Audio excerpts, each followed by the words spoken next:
Know that you are about developing other leaders in this place, this moment that you live in.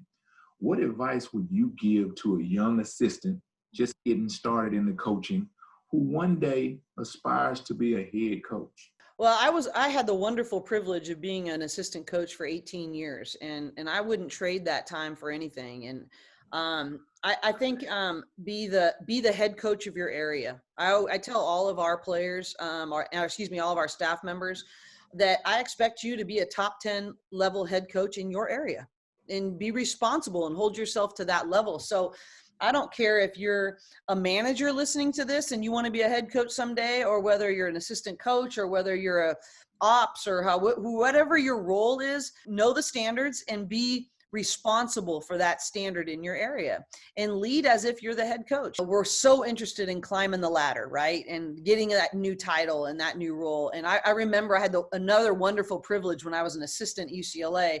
Obviously, being mentored by Coach Wooden was the number one, but another thing that I got to do is two great coaches, Lorenzo Romar and Mark Gottfried. And Lorenzo's now the coach at Pepperdine, and Mark Gottfried's actually the coach at Northridge. But they were assistant coaches on the men's staff, and they lived near me.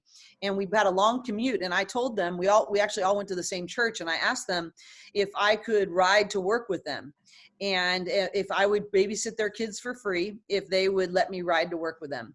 And so I did. I babysat. They had 5 kids between the two of them at the time, and I would come and give them the night out to go to dinner with their wives or whatever, as long as they would let me to go to work. And I still, to this day, I remember something that they were talking about. They were in the front seats and I was in the back seat, and they were talking about making sure that you don't climb the ladder and you don't get to the top of your ladder and remember that your ladder is standing against the wrong wall.